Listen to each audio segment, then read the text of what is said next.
Assalamualaikum warahmatullahi wabarakatuh.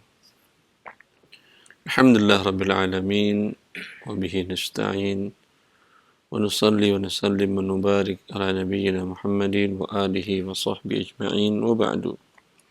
Ikhwani wa akhwati fillah, para pendengar di Roja dan para pemirsa Roja TV yang dimuliakan oleh Allah Azza wa Jalla. Kembali kita melanjutkan pembahasan muamalat dari kitab Zadul Mustaqni' fi Ikhtisarul Muqni'. Setelah selesai membahas tentang bab al-hajar, kita melanjutkan bab selanjutnya yaitu tentang al-wakalah atau wikalah. Taqra' Syekh. Bismillah. Qala al-mu'allif rahimahullahu ta'ala bab al-wakalah. Ya tasihhu bi kulli qawlin yadullu 'ala al-idhn. Bab wakalah dikatakan sah dengan setiap perkataan yang menunjukkan kepada izin. Ya. Al-wakalah atau wikalah dari sisi tinjauan lugatan atau tinjauan bahasa atau etimologi dari kata wakala yakilu wakala atau wikalah dengan makna fawwada yufawwidu tafwidan, yaitu menyerahkan sesuatu urusan. Dalam firman Allah, "Wa man wakafa billahi wakila", maknanya seseorang menyerahkan urusannya, seluruh urusannya kepada Allah Azza wa Jalla. Dari urusan dirinya, urusan semuanya, urusan jantungnya, urusan nafasnya, urusan ususnya, semua urusan dalam tubuhnya diserahkannya kepada Allah. Ini dinamakan tafwid atau wakalah atau tawkil. Ya. Dalam istilah yang dimaksud dalam terminologi para fuqaha dalam babul muamalat ini, dia berarti istinabatu jaiz at-tasarrufi mithlahu fima tadkhuluhu niyabah. Orang yang jaiz at-tasarruf, yang boleh bertasarruf. Sebelumnya telah kita jelaskan siapa orang yang tidak boleh bertasarruf. Tidak boleh bertasarruf adalah orang yang belum baligh, kemudian safi atau gila. Ini tidak bisa bertasarruf pada hartanya. Maka anak kecil yang belum baligh, yang punya uang umpamanya, lalu mewakilkan kepada orang dewasa, dia mengatakan, "Om atau paman, tolong belikan saya sepatu yang bagus ya, ini uang." Ini tidak sah. Karena istinabatu jaiz at-tasarruf. Karena mewakilkan orang yang boleh bertasarruf. Sekarang dia tidak boleh bertasarruf, anak kecil. Ya. Maka ini tidak sah perwakilannya. Ya. Atau orang yang dewasa mewakilkan ke anak kecil. "Nak, tolong beliin tuh tanah tuh mau dijual, coba tanya dan buat akad dengan dia." Ini pun tidak boleh. Ya. Tetapi jaiz tasarruf, orang yang jaiz tasarruf, dia sudah baligh, kemudian tidak safi, tidak cerdas, dan cakap mengelola harta dan tidak gila, dia mewakilkan ke orang yang semisal dia untuk melakukan apa yang boleh digantikan oleh pihak lain, orang lain. Berarti ada hal-hal, ada akad-akad yang tidak bisa diwakilkan kepada orang lain. Ada perbuatan-perbuatan yang tidak bisa diwakilkan kepada orang lain yang nanti akan dijelaskan oleh muallif. Di antaranya ibadah yang sifatnya badaniyah. Ya. Masuk waktu azan, Allahu Akbar, Allahu Akbar. Dia bilang ke temannya, "Tolong sholat atas namaku ya. Zuhur 4 rakaat ke masjid." Tidak sah. Walaupun orang tadi mengatakan aku sholat atas nama si fulan. Maka tidak sah karena ini tidak boleh ada niyabah. Ada ibadah yang tidak badaniyah yang berkaitan dengan maliyah bisa digantikan oleh orang lain. Ada berzakat, tidak punya waktu untuk menyerahkan zakat kepada mustahiknya. Anda wakilkan kepada teman atau saudara atau kerabat, tolong ini ada saya zakat 10 juta. Coba cari mustahik di sekitar kita, tetangga kita, tanyakan mana yang kurang biaya hidupnya, ya, berikan sepenuhnya sesuai dengan kekurangannya. Ya, lalu orang yang menerima wakalah ini datang ke tetangga yang menurut dia berhak, dia tanyakan berapa umpamanya pemasukannya, dia mengatakan ya UMR lah Pak, 4 jutaan kata dia. Pengeluarannya berapa, pengeluaran pokok, biaya sewa rumah, biaya makan dan biaya yang penting lainnya, dia mengatakan sekitar 6 jutaan Pak kata dia. Berarti kekurangannya 2 juta sebulan. Ini orang berhak bukan 10 juta, tapi 2 juta dikali 12, 24 juta. Tadi zakat ada 10 juta rupiah, itu boleh diserahkan semuanya kepada orang ini, dan orang ini masih berhak mendapatkan 14 juta lagi. Gitu cara. Ini boleh tadkhuluhun niyabah, walaupun zakat adalah ibadah, tapi dia adalah ibadah maliyah yang boleh tadkhulun niyabah, boleh digantikan. Begitu juga ibadah yang gabungan dari badaniyah dan maliyah seperti ibadah haji. Ibadah haji ada perbuatan ibadah badaniyah.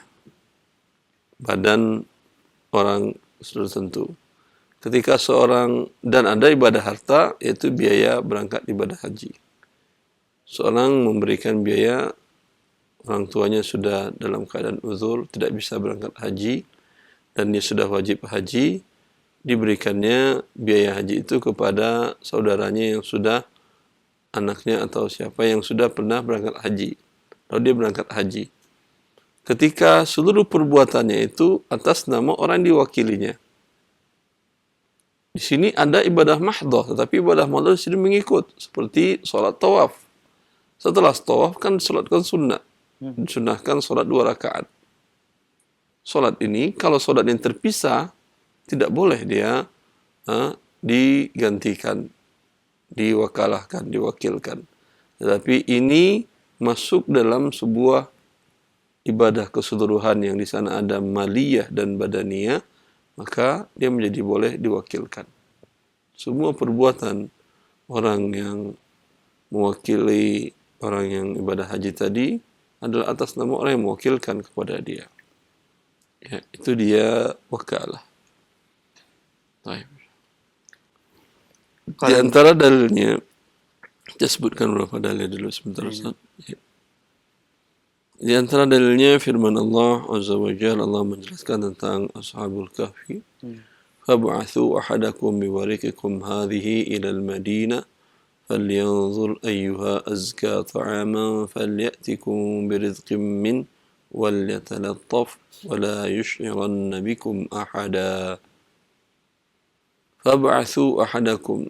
Ini tentang kisah Ashabul Kahf, di mana mereka, beberapa orang anak muda, melarikan diri dari penguasa yang zalim yang menyuruh mereka untuk keluar dari agama Allah dan kembali kepada kesyirikan.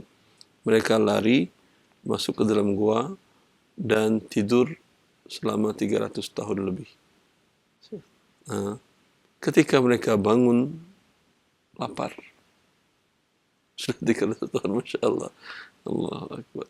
Bangun dalam keadaan lapar.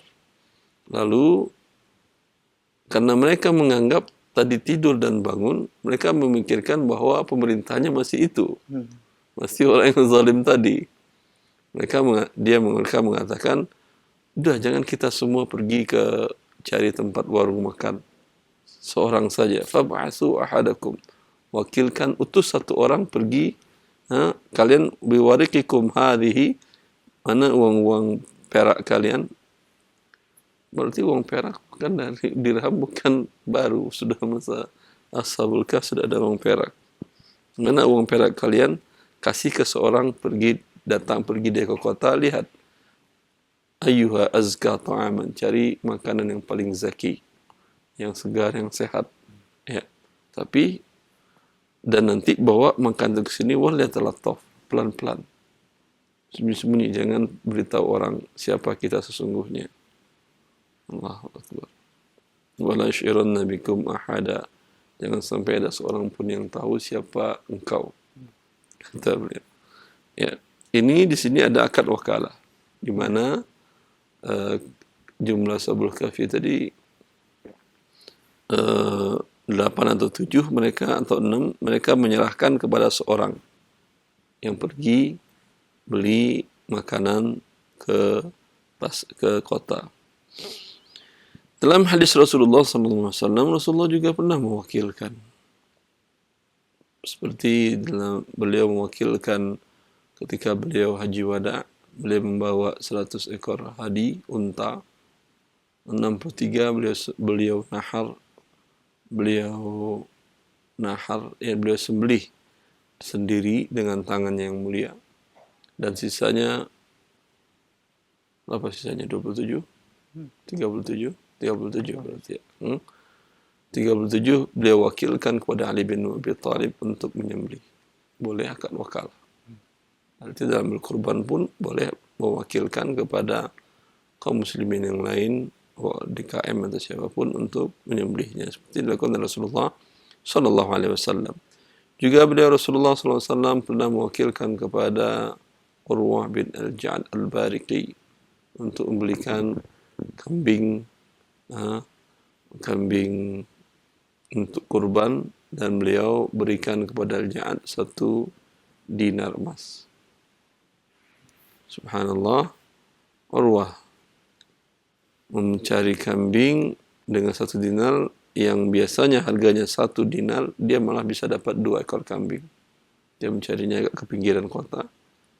Dan di tengah jalan ingin membawa 2 kambing kepada Rasulullah, ada orang yang menawar seekor kambingnya dengan 1 dinar. Dijual oleh dia 1 dinar. Ini namanya tasarruf fuduli.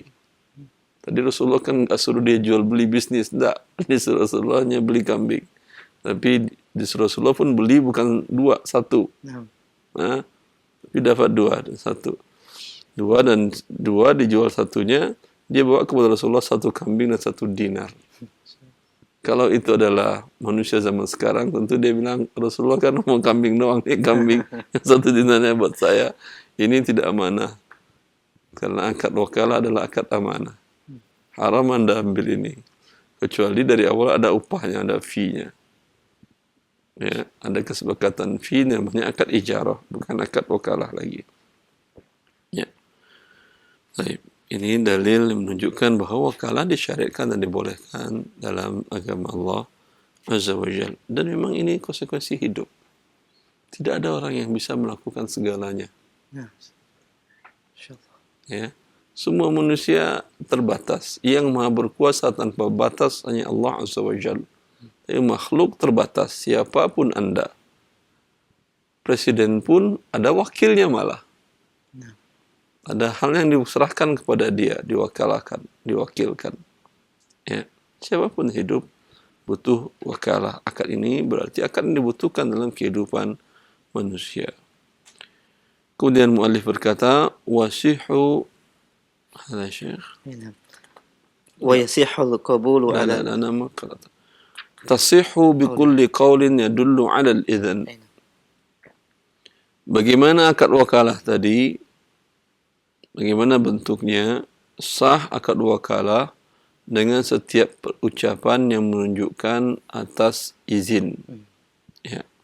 Dia mengatakan, ya, ini kue saya buat di rumah, tolong jualkan ya. Tolong jualkan. Berarti ini mewakilkan untuk menjualkan. Atau dia mengatakan, ini uang, tolong belikan.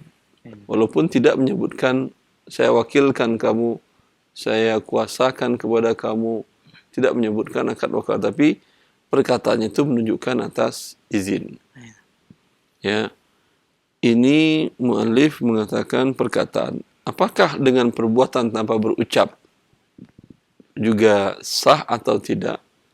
Wallah ta'ala alam, yang dipilih oleh banyak ulama dan antara Syekh Muhammad Shalih Al-Utsaimin juga sah dengan perbuatan. Kecuali dalam mazhab Syafi'iyah yang mereka tidak mengatakan sah dengan perbuatan dalam berakad, itu harus ada ijab dan qabul dengan ucapan. Dengan perbuatan umpamanya Anda tidak ngomong, ya, hanya bawa orang, Anda lihat orang taruh makanan di sana di sebuah warung yang banyak orang taruh makanan, Anda juga taruh makanan di sana untuk diwakilkan dijualkan. Ini juga masuk akad wakalah walaupun tidak dengan lafaz. Masyaallah Syekh. نعم. قال المؤلف رحمه الله تعالى: ويصح القبول على الفور والتراخي بكل قول أو فعل دال عليه. Dan dikatakan sah penerimaan perwakilan secara langsung atau dalam jangka waktu dengan setiap perkataan atau perbuatan yang menunjukkan kepadanya. Ya, tadi ijab Nah, sah dengan perkataan yang menunjukkan bahwa dia mewakilkan. ya. Orang yang diwakilkan tadi, yang punya warung, sah walaupun dia jawab, Bu, tolong jualkan punya saya ya Bu ya, kue saya Bu. Ya, dia ibu itu lagi sibuk, lagi nulis segala macam. Bu, tolong ya Bu ya, udah sekian lama. Oh iya ya, udah taruh aja. Berarti dia sudah menerima. Au fi'lin dal, baik dengan perkataan ataupun dengan perbuatan.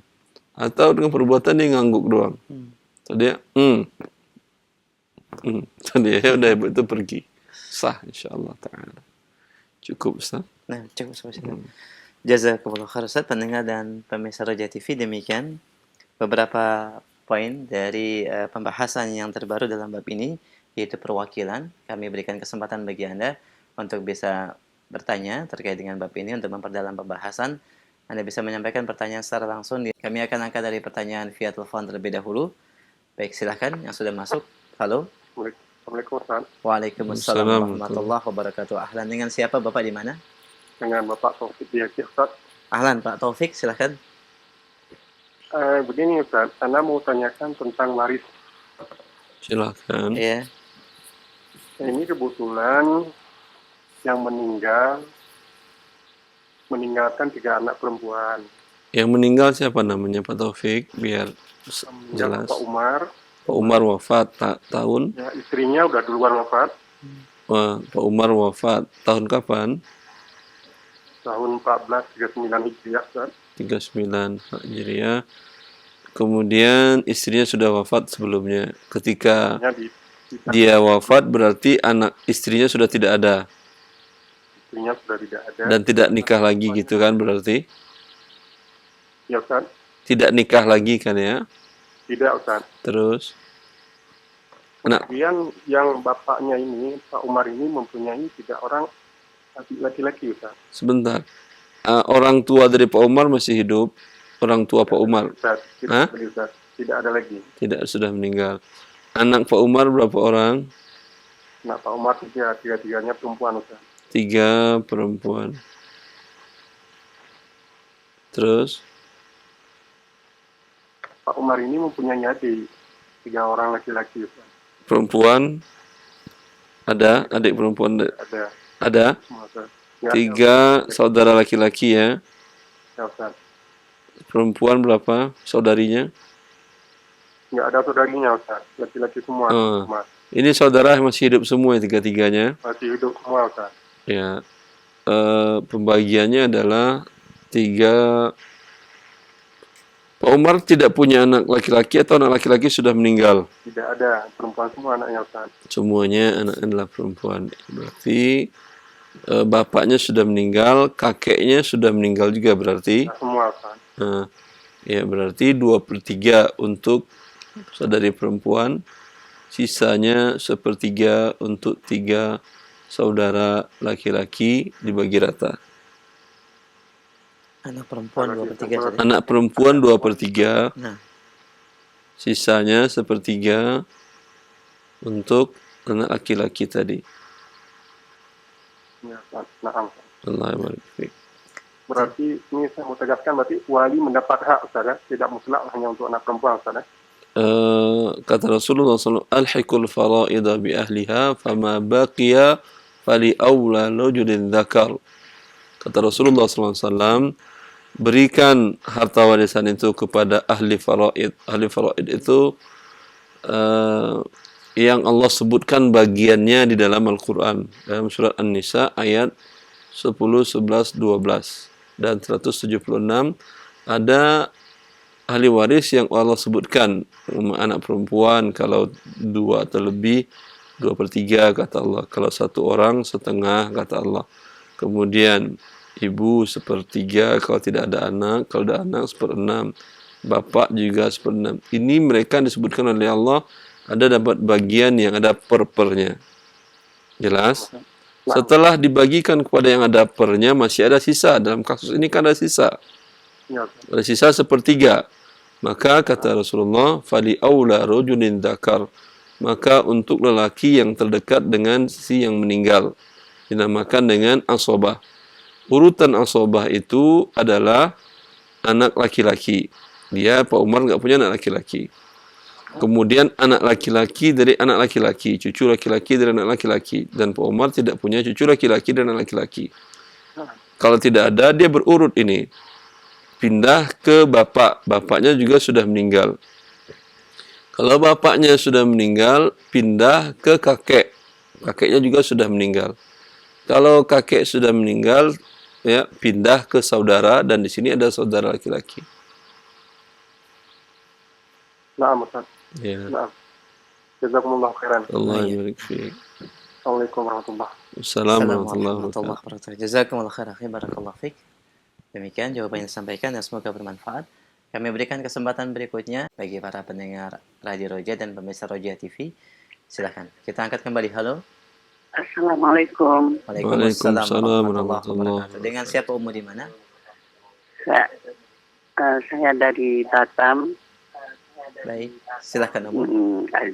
Nama saya Nurlis. Masya Allah. Silakan. Yang saya tanyakan Pak Ustadz, Ya, benar. ini ya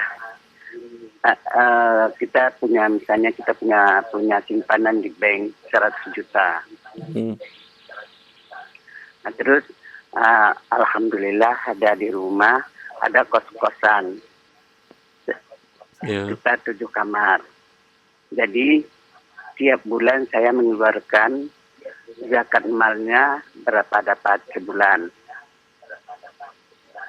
Jadi apakah itu telah saya kan kalau uang di bank itu kan sekali setahun jual zakatnya Pak. Jadi apakah sudah bisa saya membayar dari zakat mal itu saja apa tiap bulan tiap tahun saya mengeluarkan zakat uang di bank? Ibu Nurlis, Ya. ya, ijma' para ulama hatta yahul al-haul untuk zakat uang itu berlalu 1 tahun. Ya, Anda punya uang 100 juta. Kapan menentukan haulnya? Semenjak awal Anda punya uang sampai senisab. Senisab itu 85 gram emas. Sekarang mungkin harganya sudah 65 juta nisabnya. Karena emas sekarang 700 lebih. Ya.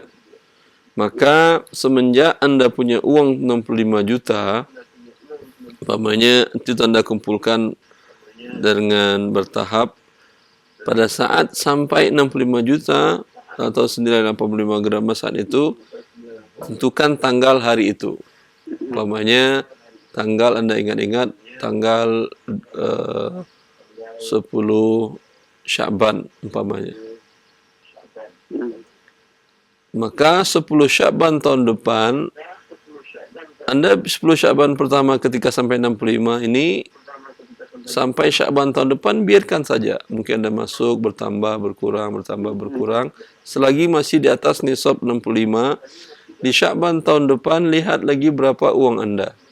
Baik yang dari kontrakan, dari yang lain, manapun, ya, atau hibah dari anak, atau dari orang tua, atau dari kerabat, atau dari waris, gabungkan semuanya. di 10 Sya'ban tahun depan itu dari uang 65 alhamdulillah sekarang nilainya 400 juta. Ininya nominalnya. Maka zakat Anda bukan dari 65 tapi dari 400 juta kali 2,5%. Berarti keluar umpamanya 10 juta. Anda berikan kepada fakir miskin. Begitu tata cara berzakat harta rupiah. Jadi kalau kita keluarkan setiap bulan itu tak bisa ya Pak ya? Ya kan? Bukan tidak bisa Ibu. Bisa. Kalau sudah sampai nisab, sebagian para ulama membolehkan mengeluarkan zakat sebelum jatuh tempo wajibnya. Kalau Ibu keluarkan setiap bulan itu kan belum tempo masuk tempo wajib. Kan wajibnya setiap tahun. Ya. Umpamanya Ibu sudah berzakat di 10 Sya'ban tadi. Ramadan dapat lagi uang Ibu zakat lagi. Syawal dapat zakat lagi. Ini kan belum waktunya berzakat tapi Anda sudah berzakat. Untuk zakat boleh. Beda kalau dengan ibadah yang lain seperti sholat, Anda sholat zuhur sebelum masuk waktunya tidak boleh. Tapi kalau zakat boleh berdasarkan bahwa Rasulullah pernah meminta kepada menarik zakat dari Abbas bin Abdul Muttalib untuk setahun ke depan, 2 tahun ke depan, 3 tahun ke depan ketika negara membutuhkan biaya besar untuk perang. Bisa dipahami? Boleh ya tiap bulan saya keluarkan nggak? Boleh, nanti dihitung lagi di akhir dia ketika tadi haulnya. Apakah sudah cukup atau berlebih atau berkurang. Kalau sudah cukup pas ya selesai. Kalau kurang Anda tambahkan lagi.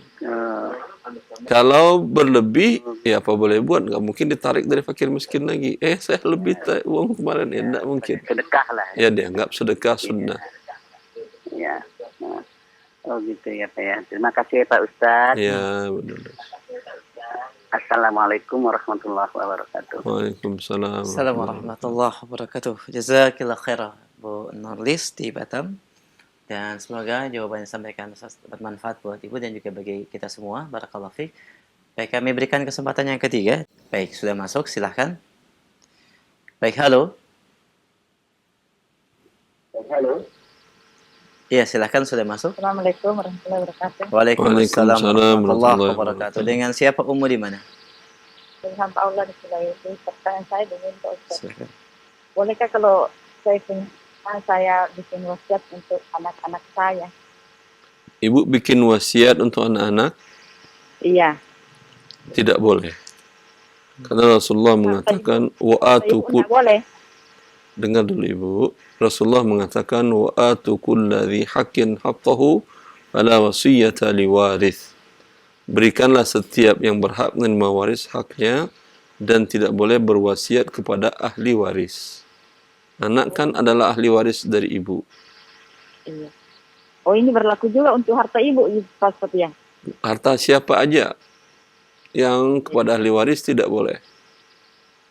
Oh iya Pak. Kalau mau kasih hibah Anda berikan boleh. Kalau hibah itu serah terimakan pada saat hidup. Sekarang Anda punya umpamanya sawah 10 petak atau 10 tempat, Anda katakan, ini yang sawah pertama aku hibahkan kepadamu, kedua aku hibahkan kepadamu, yang kedua, dan seterusnya. Ambil, pakai sekarang. Ambil dan mereka terima dan mereka pakai. Kalau ada sertifikat tanah, pindahkan ke nama mereka, itu boleh. Nanti ketika wafat tidak dibagi waris, karena sudah Anda berikan hibah kepada mereka. Hanya dibagi waris harta yang belum diwasiatkan. Jadi kalau umpamanya di balik nama itu surat-suratnya, berarti dia itu sudah hak dia. Sudah hak dia, tidak ada lagi bagi waris. Oh iya. Terima kasih Pak Ustaz. Termasuk ibu juga Pak Ustaz ya? Apa? Termasuk untuk ibu juga begitu. Untuk ibu wasiat tidak boleh. Tapi kalau Anda berikan hibah boleh. Anda berikan mobil umpamanya ke ibu untuk kebutuhannya boleh. Oh iya, tapi tidak bisa berwasiat juga buat dia. Tidak bisa. Iya, terima kasih banyak Ustaz. Jazakallah khairan. Baik, Ummu wa jazakillah khairah dari pendengar Sulawesi. Barakallahu fiik. Taib. Jazakallah khairah. Kita berikan kesempatan yang berikutnya. Taib, sambil kita menunggu, kami akan angkat pertanyaan dari pesan singkat Ustaz ya, yang sudah masuk. Assalamualaikum warahmatullahi wabarakatuh. Assalamualaikum. Baik, dari pendengar kita Ustaz, bagaimana hukumnya ketika seorang ayah yang wafat dan tidak meninggalkan anak, kemudian dia menghibahkan hartanya seluruhnya ke anak angkatnya Ustaz pada saat hidup. Sebentar. Seorang ayah Nah, tidak punya anak. tapi dia mengangkat anak. Ayah namanya. Mohon maaf, seorang bapak ya. Seorang Suami. seorang laki-laki Taib. gitu bisa. Di Dia punya revisi, anak nggak bisa dikatakan ayah. baik, direvisi pertanyaannya, pendengar. Ya, seorang laki-laki yang tidak memiliki anak, tapi dia memungut anak, Ya. kemudian dia serahkan seluruh hartanya. Istrinya berarti sudah meninggal atau gimana? Istrinya sudah meninggal, benar. Hmm. Kepada anak angkatnya, Ustaz. Dia hibahkan semuanya. Bagaimana hukumnya apabila saudara laki-lakinya menuntut hak warisnya? Jazakallah khair. Sekarang sudah wafat ini. Sudah, Ustaz. Dihibahkan waktu dia hidup. Nah, Dalam keadaan sehat atau dalam keadaan sakit akan meninggal. tidak disebutkan. Ya, wallahu a'lam. Ya, karena berbeda kondisinya dalam keadaan sakit akan meninggal atau dalam keadaan sehat. Masya Allah. Ya. Orang yang dalam keadaan sehat, dalam keadaan normal hidupnya, Nah. dia menghibahkan seluruh hartanya boleh. Baik. Umar membawa setengah hartanya dalam perang Jaisul Usrah, perang Tabuk. Nah. Abu Bakar membawa seluruh hartanya. Berarti dia menghibahkan seluruh hartanya, tapi dalam keadaan sehat dan normal. Tapi dalam keadaan sakit akan meninggal, di sini ada kemungkinan tuhmah, ada kemungkinan hal untuk lari agar sebagian ahli waris tidak mendapatkan hak itu. Ya, maka tergantung itu kondisinya. Kalau dalam keadaan sehat dan sudah serah terimakan seluruhnya, berarti dia mau tinggal di mana lagi? Kan rumah sudah diserahkan kepada anak angkat. Ya, nah. Ini sebuah perbuatan yang tidak baik. Ya. Kalau saja Rasulullah SAW mengatakan as-sulus was-sulusu katsir. Ketika Sa'ad bin Abi Waqqas mengatakan, ya Rasulullah, aku hanya punya anak seorang perempuan. Ya, aku ingin mewasiatkan seluruh hartaku untuk Allah dan Rasulnya. Terus dia sakit, walaupun sakitnya nggak jadi meninggal, cuman dia sakit, dia waktunya berwasiat. Maka Rasulullah mengatakan, tidak boleh seluruh hartamu. 1/2 ya Rasulullah, kata Rasulullah, 1/2 tidak boleh. 1/3 ya Rasulullah yang kuwasiatkan, as-sulus was-sulusu katsir atau kabir. 1/3 boleh, tapi pun itu masih besar. Kalau 1/4, 1/5 lebih baik itu sebetulnya. Tapi karena dia ingin 1/3, Rasulullah sudah membolehkan batasannya 1/3. Ya. Maka bila seseorang ingin menghibahkan, ingin berwasiat, ya, itu ukurannya. Beda wasiat dengan hibah. Kalau wasiat dia dalam keadaan nanti diserah terimakannya setelah meninggal. Kalau hibah pada saat hidup. Ya, kalau hibah yang kemudian tidak terjadi serah terima, dia menjadi warisan. Dalam hal ini kasusnya sudah diserah terimakan atau belum? Di sini kasusnya sudah serah terimakan, diakui oleh anak pungut ya, Ustaz. Sudah ada data-data Tidak disebutkan. kalau sertifikat nomor sudah pindah balik nama. Cuman yang kasihan dia tinggal di mana? Nah. Allah kulli hal ya udah. Nah. Secara hukum legal tentu kalau sudah atas nama dia siapapun nggak bisa nuntut. Nah. Ya. Baik, Allah. Jazakumullah khairan, demikian pendengar yang Cuman pelajaran bagi kemuslimin yang muslimat masih hidup. Nah. Kalau berwasiat atau memberikan hibah, ya sebaiknya tidak lebih dari 1/3 harta Anda. Karena Anda masih butuh untuk hidup. Baik. Barakallahu fiik. Pertanyaan berikutnya dari Ummu Ashraf di Jakarta, Ustaz. Assalamualaikum warahmatullahi wabarakatuh. Bagaimana hukum meletakkan kotak amplop di acara walimatul urs? Apakah termasuk hal yang itu meminta yang terlarang, Ustaz? Meminta-minta yang terlarang. Baik. Wallahu ta'ala a'lam. Apakah termasuk meminta-minta? Ya, saya kira beda adat istiadat dan kondisinya. Kalau kotak itu dipegang dan diangkat-angkatkan, ya. Setiap orang yang lewat isi ya, itu jelas meminta-minta. Seperti yang kita lihat di sebagian jalanan kaum muslimin ada yang melakukan demikian. Ini bagian dari minta-minta, ya. Tapi dalam keadaan umpamanya walimahan, resepsi pernikahan, ya, ditaruh kotak bagi yang ingin untuk memberikan hadiah atau hibah, menurut saya bukan termasuk minta-minta. Wallahu ta'ala alam. Kenapa? Karena kalau tidak begini akan repot si yang punya acara resepsi pernikahan anaknya. Setiap orang salam, Pak, amplop sekalian pegang ke dia. Hah? Pak, hadiah untuk anak bapak.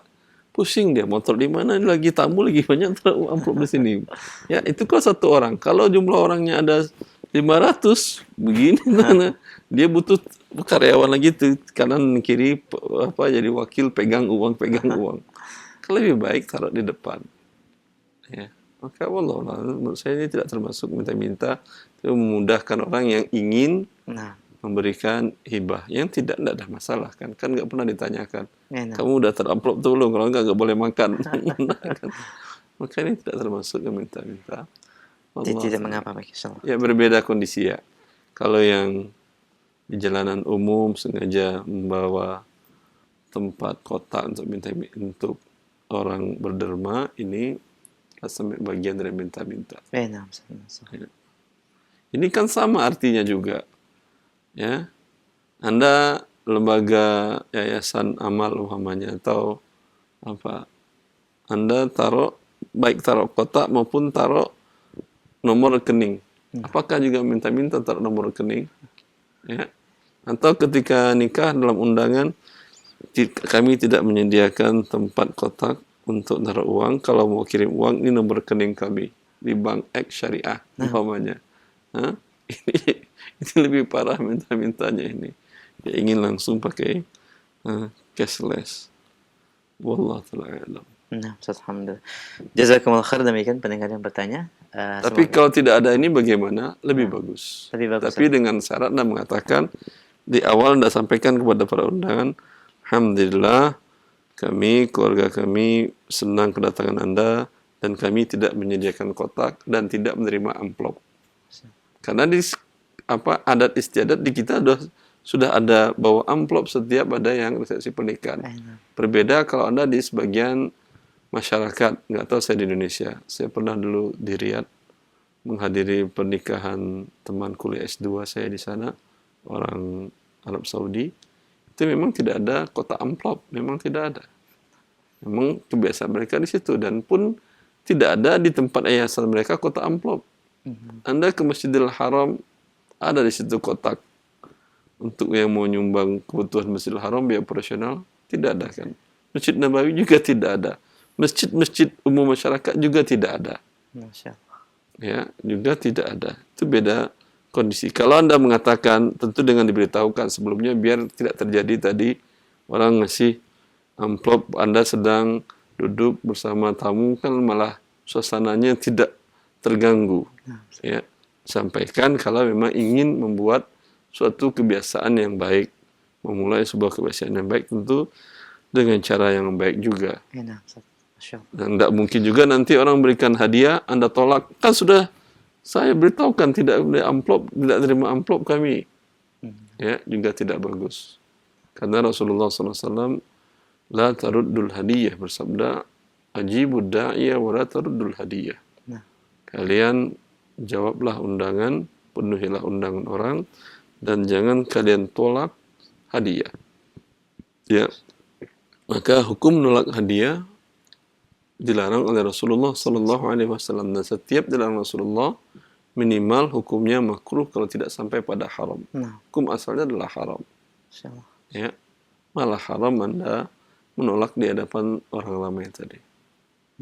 Allah Ta'ala. Baik, jazakumullah khair atas penjelasan jawabannya. Demikian pendengar yang bertanya, barakallahu fiik. Masih kami angkat dari pesan singkat. Assalamualaikum warahmatullahi wabarakatuh. Ustaz, bolehkah lembaga sosial atau yayasan menerima dana riba kemudian menyalurkannya di mana dalam hal ini yayasan atau lembaga sosial tersebut memberikan info kepada kaum muslimin tentang hal itu, yaitu dia menerima dana riba dan menyalurkannya. Yang menjadi pertanyaan, apakah tidak termasuk memberikan peluang kepada mereka untuk justru malah tetap bermuamalah dengan riba? Ustaz, jazakumullah khair. Wallahu ta'ala alam. Beda-beda kondisi dan keadaan ya, akhi. Nah, Kalau umpamanya Anda lembaga yayasan sosial, kemudian memudahkan orang untuk, yang jelas pasti saya yakin tujuan dari yayasan sosial bukan menginginkan orang membuat akad riba sehingga dapat bunga ribanya dan kemudian agar tersalurkan. Tidak. Mereka bertujuan membantu orang yang bertobat dari riba. Jangan disalahpahami. Orang yang bertobat dari riba, ada deposito rekening di bank riba, dapat bunga sekian, ya, dapat bunga umpamanya sekitar 50 juta. Dia tahu ini hukumnya haram dan riba dan dimurkai Allah. Ya, lalu dia salurkan ke fakir miskin atau kemaslahatan umum. Dia nggak tahu uang sebanyak ini mana fakir miskin. Ya. Maka kalau ada yang membantu, kami memiliki database fakir miskin. Anda mau serahkan sendiri, silahkan ini. Kalau kami yang menyerahkan, wakalah. Kau wakilkan kepada kami lakukan. Ya. Apakah membantu orang berbuat riba? Tidak, Anda membantu orang yang bertaubat. Dan sangat bagus kalau umpamanya orang yang memberikan, menyalurkan dananya kepada yayasan tadi, pihak yayasan menanyakan, Pak, mohon maaf, bukan maksudnya menyinggung, tetapi kami menyalurkan membantu orang yang bertaubat. Apa artinya? Bapak rekening di bank riba udah ditutup belum? Belum, kata dia. Berarti belum bertaubat Bapak. Ya, tutup dulu rekening Bapak, berarti Bapak bertobat, uang tadi baru kami salurkan. Ya. Ini selayaknya lembaga sosial demikian. Masya Allah. Allah barik. Baik, jazakallah khair, demikian akhi yang bertanya. Barakallahu fiik. Dan kami angkat pertanyaan pesan singkat cukup banyak terkait dengan wakalah. Assalamualaikum warahmatullahi wabarakatuh. Assalamualaikum. Yang menjadi pertanyaan kami, Ustaz, ketika ada saudara yang menunaikan ibadah haji atau umrah, kami meminta untuk diberikan sesuatu di sana, apakah yang termasuk juga mimbab wakalah? Dalam keadaan kami belum menyerahkan uang. Oke, jazakallah khair. Ini bukan wakalah namanya. Ini berhutang dan wakalah. Allah. Dua kan. Wakilkan dan pakai uangmu dulu. Berarti ada akad qard di sini. Hukum asalnya boleh bila tidak ada pertambahan. Ya. Kemudian yang penting juga diperhatikan setelah dibelikan, kalau orang yang dibelikan tadi menghadiahkan kepada yang berhaji ini, jangan terima, dia belum bayar. Kalau tidak terima berarti terjadi riba. Karena ada pertambahan. Ya. Nanti dibelikan ajwa 5 kilo, harganya umpamanya 2 juta. Umpamanya. Atau 1 juta. Ya, ajwa 5 kilo 1 juta. Diberikannya hadiah kepada Anda setengah kilo. Ya, berarti atau 1 kilo biar gampang. Berarti Anda pinjamkan dia 800.000, dia bayar 1 juta. Ya, tapi suruh dia bayar dulu 1 juta. Setelah itu kalau kamu hadiahkan, hadiahkanlah ke saya. Masya Allah. Ya, ini juga dalam kehidupan sehari-hari Anda mewakilkan kepada teman yang sedang berada di mana begitu, Anda katakan, tolong belikan makanan fulan, kuliner fulan X, belikan. Setelah dibelikannya, ya, sebelum dibayar, belum belajar, ayo makan bareng-bareng. Jangan ikut makan. Karena kalau makan Anda terkena ribanya. Ya. Karena yang dibayarnya lebih besar daripada yang Anda belikan. Karena sebagian Anda makan. Ya, kecuali illa ajri bainahu wa bainahu qabla dzalika. Kalau biasa antara Anda dengan dia saling memberi, saling berbagi. Ya. Karena Rasulullah sallallahu alaihi wasallam mengatakan, "Iza aqrada ahadukum qardan fa uhdiya ilaihi aw hamalahu fi dabbatihi فلا يركبها ولا يقبلها إلا أجري بينه وبينه قبل ذلك. Bila seseorang meminjamkan orang yang lain, lalu si penerima pinjaman memberikan hadiah kepada pemberi pinjaman, atau memberikan jasa tunggangan kepada pemberi pinjaman. Kata Rasulullah, jangan terima hadiahnya, ini hadiah yang terlarang. Hadiah yang haram karena riba. Jangan terima hadiahnya dan jangan naiki tunggangannya kecuali sudah biasa terjadi hal saling berbagi sebelumnya. Ya, kalau antara Anda dengan dia minta pesankan belikan pakai uang Anda dulu.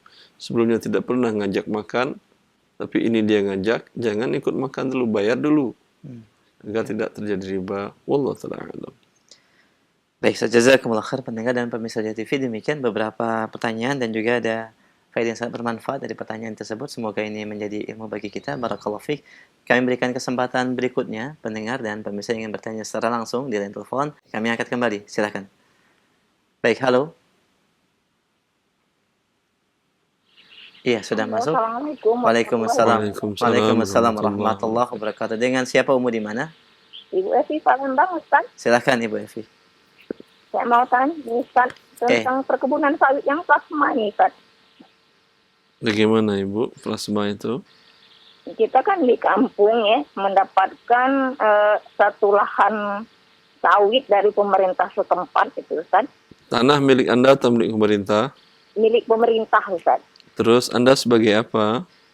Ya, itu kan tanah desa, Ustaz ya. Nah, kemudian Terus? pemerintah setempat itu membagikan setiap warga tanpa terkecuali, kaya, miskin, kan dibagi semua itulah. Dibagi lahan dan sudah ada pohon sawitnya sekalian. Nah, sekarang yang ini lahan tersebut dikelola oleh pemerintah setempat itu, Ustaz. Sama PT gitu ya. Nah, kemudian lahan tersebut ada hasilnya gitu. Nah, hasil dari lahan tersebut kita mendapatkan hasilnya walaupun sedikit gitu, Ustaz. Itu Ya. hasilnya itu haram apa halal buat kita sebagai warga itu, Ustaz? Baik. Wallahu ta'ala alam. Kalau tidak ada satupun pengeluaran biaya dari Anda, hukum asalnya ini adalah hibah. Pihak pemerintah menghibahkan, ya, sementara ini yang saya pahami, pemerintah menghibahkan kepada warganya, warga desanya, hasil dari sawit di desa tersebut, maka hukum asal hibah adalah boleh. Oh, boleh, Ustaz. Insya Allah. Tapi perusahaan itu nggak jelas ini, Ustaz. Itu hasilnya berapa itu. Namanya hibah, jelas tidak jelas tidak masalah. Oh, Gharar boleh. boleh, Ustaz ya. Boleh gharar. Anda diberi orang hadiah tertutup, bisa jadi yang isinya adalah emas 2 kilo, bisa jadi cuma adalah makanan gorengan. Tapi namanya hadiah boleh. Oh, ya begitu, Ustaz. Ya, soalnya belum kita dipergunakan karena masih takut kalau masih ragu kalau Ya. Yang saya pahami dari pertanyaan Ibu itu masih hibah bentuknya, Ibu boleh. Tapi kecuali nanti saya dapat informasi terbaru lagi yang lain, wallahu ta'ala alam. Oh ya. Syukran, Ustaz. Ya. Syukran. Assalamualaikum warahmatullahi Assalamualaikum warahmatullahi Waalaikumsalam warahmatullahi wabarakatuh. Jazakallah khair Mbak Evi di Palembang tadi ya. Barakallahu fiik. Kami angkat kembali pertanyaan dari pesan singkat. Assalamualaikum warahmatullahi wabarakatuh. wabarakatuh. Ustaz, bagaimana hukumnya kita atau kami menggunakan layanan aplikasi online di beberapa layanan untuk membeli makanan di tempat tertentu? Hukumnya bagaimana, Ustaz? Sebagai wakil dari apa yang kami inginkan, Wakil dari apa yang kami inginkan. membeli makanan. Baik. Wallahu ta'ala a'lam. Mekanisme yang terjadi sesungguhnya adalah seseorang mewakilkan kepada driver, pengendara online Nah. untuk membelikan sesuatu. Nah. Umumnya yang terjadi adalah si driver ini membelikan pakai uangnya. Kalau umpamanya driver Anda suruh ke rumah dulu atau Anda transfer uang ke rekening si driver tadi, itu berarti wakatnya wakalah betul. Seperti Anda titip uang ke tetangga, dia mau ke pasar atau mau kemana, tolong belikan ini, itu betul wakalah. Wakalah untuk membeli. Ya. Ada penyerahan uang. Ada penyerahan uang. Kalau tidak ada penyerahan uang, berarti di sini ada akad pinjam uang. Oke. Di mana driver tadi meminjamkan uang atas nama Anda dan dia membelikan barang yang Anda inginkan. Enak. Ya. Kemudian dia mengantarkan makanan yang Anda pesan sesuai dengan harga yang Anda pesan, yang sudah dia pinjamkan uang, dan dia kenakan Anda upah dia dari tempat, dari posisinya menuju tempat makanan tersebut, toko kuliner tersebut, dari toko kuliner ke rumah Anda. Nah, Ya, di sini ada akad sewa menyewa, namanya akad ijarah. Dan bergabung akad pinjaman dengan akad sewa menyewa. enak. Rasulullah SAW melarang penggabungan akad ini. Insyaallah. Rasulullah melarang menggabung akad pinjaman dengan akad jual beli dan sewa menyewa bagian dari akad jual beli. Rasulullah mengatakan, la yahillu salafun wa bay'un. Tidak sah, tidak halal menggabungkan akad pinjaman dengan akad jual beli. Ya, pemberian biaya transport tadi jelas akad jual beli jasa. Nah, Maka dengan demikian terjadi hukumnya haram. Allah. Dan juga mengandung unsur riba karena dalam beberapa kasus yang saya ketahui bahwa biaya transportasi antara membelikan makanan dengan orang naik kendaraan lebih tinggi. Kenapa lebih tinggi di sini? Tentu karena ada pinjaman tadi. Kalau Anda umpamanya mengatakan sini kendaraan bawa saya ke sini, ke tempat makanan saya beli sendiri, antar saya ke rumah lagi. Itu biaya transportnya lebih murah daripada Anda hubungin dia, tolong belikan dan bawa ke rumah. Biaya transportnya lebih murah. Kenapa? Karena ini orang yang naik. Kalau itu ada akad pinjaman, di sini tidak ada pinjaman. Maka jelas ini selain hikmah dari larangan Rasulullah SAW penggabungan akad tadi, kemunculan riba, dan di sini betul muncul riba. Sama juga banyak dalam akad di para para tukang ijon, para agen-agen yang di masyarakat umum, para petani, para nelayan yang butuh biaya untuk hidup sampai mereka mendapatkan hasil panen dan tangkapannya, mereka pinjam uang kepada para tukang ijon tadi. Untuk beli pupuk, untuk biaya hidupnya, dan segala macamnya, ya, beli pestisida. Si pemberi pinjaman mensyaratkan kamu harus jual hasil panenmu atau tangkapanmu kepada saya. Tentu harganya di bawah harga pasar agar dia mendapat keuntungan. Kenapa dia bisa menekan? Karena ada pinjaman tadi. Karena itu diharamkan menggabungkan dua akad ini. Dan bahkan skala nasional, skala bernegara umpamanya. Jelas negara yang punya pinjaman ke negara yang lain, negara yang berikan pinjaman bisa menekan negara tersebut.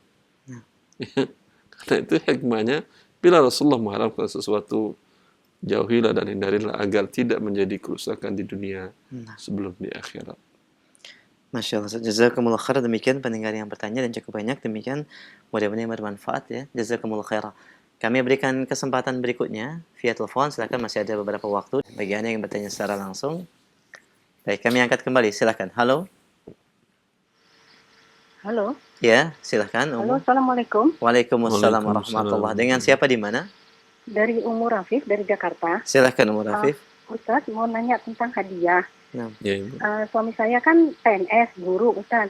Ya. Beliau alhamdulillah bisa ada keahlian untuk main tenis ya Ustaz ya. Nanti bulan November itu ada pertandingan korpri tenis gitu Ustaz. Nah itu apakah kalau ada hadiah gitu, apakah boleh diterima kayak gitu Ustaz? Pernah saya tanya ke suami, ada itu nggak ada sponsor atau apa? Enggak sih, kayak kemarin di Jakarta udah seleksinya. Nah itu alhamdulillah suami saya dapat hadiah kedua itu TV, tapi double kan, maksudnya beliau double pertandingannya. Jadi TV itu dibeli oleh temennya sebesar 1.500.000, 1.500.000 itu dikasih ke suami saya gitu. Nah itu yang udah terjadi kemarin itu sebenarnya boleh diterima atau enggak ya Ustaz, pertandingan tenis, karena nanti November ada lagi gitu Ustaz. Tapi nggak ada sponsor atau apa gitu, nggak ada Ustaz. Iya. Sampaikan kepada suami ibu yang boleh mengambil hadiah walaupun dari pihak sponsor, dari pihak ketiga, untuk 3 pertandingan hanya saja yang boleh. Rasulullah mengatakan la sabaqa illa fi khuffin aw hafirin aw naslin. Tidak boleh mendapatkan hadiah kecuali pertandingan pacu kuda, pacu unta, dan pertandingan memanah. Pertandingan yang lain, pertandingan sepak bola, pertandingan tenis dan segala macam, ya itu olahraganya berguna betul. Tetapi Rasulullah tidak membolehkan mendapatkan hadiah. Bila ada hadiahnya, suami Anda ingatkan untuk tidak ikut dalam turnamen tersebut. Bila hanya sekedar hadiah umpamanya medali, kalau medali kan nggak ada artinya, atau sertifikat bahwa dia memenangkan juara 1, ya itu tidak ada masalah. Tapi kalau hadiah tadi berbentuk televisi, berbentuk uang, ya, atau televisi kemudian diuangkan, ini televisinya tidak halal, uangnya tidak halal, berikan kepada kemaslahatan umum atau kepada fakir miskin. Oh gitu ya Ustaz. Jadi Iya, maksud yang tidak boleh ya Ustaz ya? iya. Baik Ustaz. Terima kasih Ustaz atas Ya. nasihatnya. Assalamualaikum warahmatullahi wabarakatuh. Barakallahu fiikum. Assalamualaikum warahmatullahi wabarakatuh. Wa jazakillahu khairan wa rafi wa barakallahu fiik. Barakallahu fiik. Kami berikan kesempatan berikutnya. Bagi yang ingin bertanya, silahkan. Masih dalam pembahasan bab wakalah. Pertemuan kita pertama di hari ini dalam bab baru. Kami berikan kesempatan via telepon. Baik, halo. Silahkan, sudah masuk? Silahkan, halo. Iya. Halo, Assalamualaikum. Waalaikumsalam Waalaikumsalam warahmatullahi wabarakatuh. Dengan siapa, Umu di mana? Dengan hamba Allah di Pekanbaru Pak Ustaz. Silahkan Umu. Iya. Begini Pak Ustadz, ini mungkin agak panjang apanya permasalahannya, cuman dia bisa beruntut dalam setiap apanya itu ada pertanyaannya Pak Ustadz. Baik. Begini, kami pernah membeli sebidang lahan sawit ya Pak Ustadz tahun 2005 itu sekitar 6 hektar. Jadi yang 4 hektar atau 2 surat itu SKGR atas nama saya sebagai istri.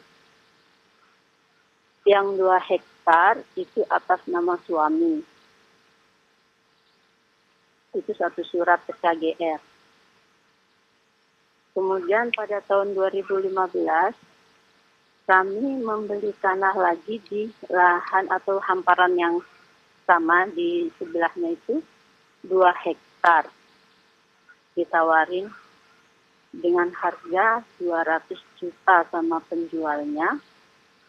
Itu begini Pak Ustadz, permasalahannya waktu itu kami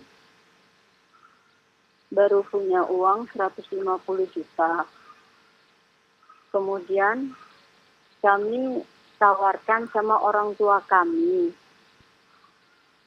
Kami bilang ada lahan dijual. Cuman kami minta sama orang tua harganya 50 juta saja gitu.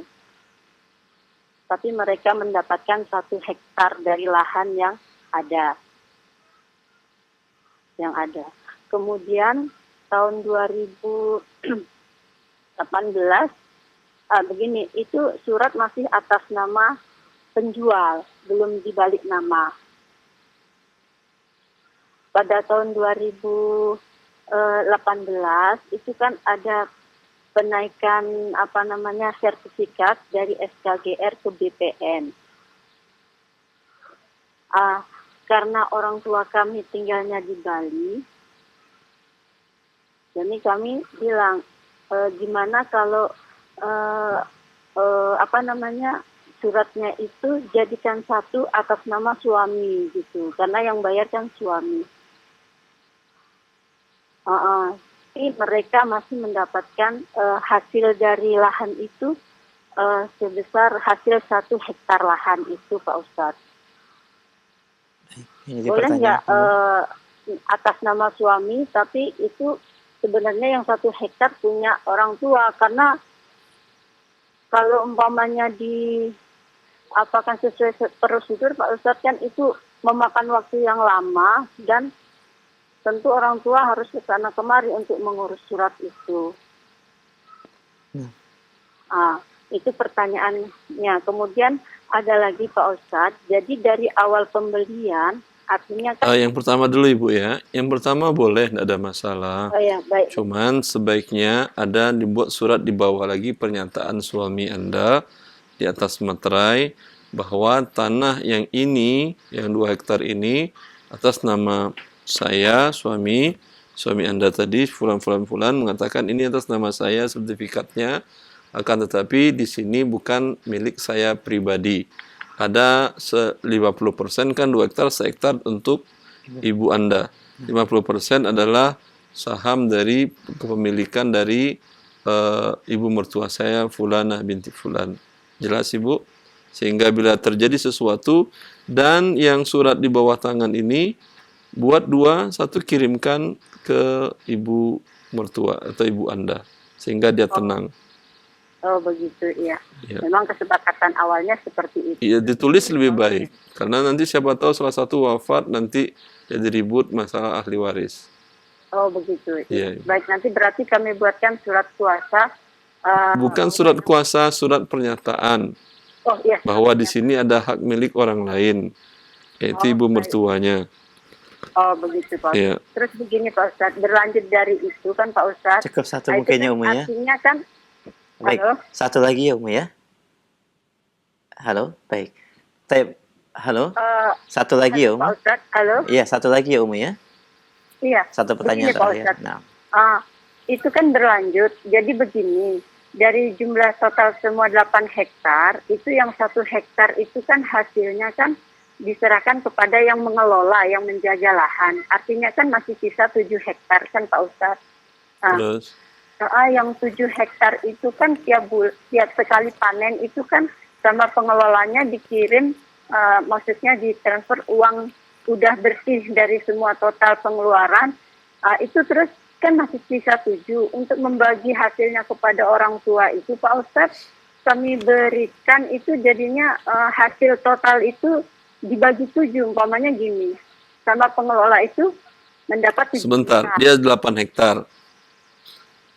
Sebentar Ibu, 8 hektar semuanya. 1/8 untuk pengelola. Halo? Iya Pak Ustadz, yang Selapan- menjaga lahan. 1/8 pengelola, 7/8 untuk pemilik. Iya, Yang 7/8 ini di sana ada saham ibu Anda. iya yang 1 hektar. 1/8 kan ya? Ya.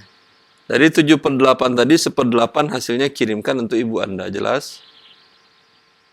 Oh, jadi kalau saya begini Pak Ustadz, umpamanya 7 juta kan dikirim. Jadi 7 juta itu saya bagi 7 Pak Ustadz. Bagi 8 lah. Kan ibu Anda memiliki saham 1/8. Kalau Anda bagi 7, ya berarti Anda sebagian membantu ibu Anda memberikan hibah kepada dia, boleh?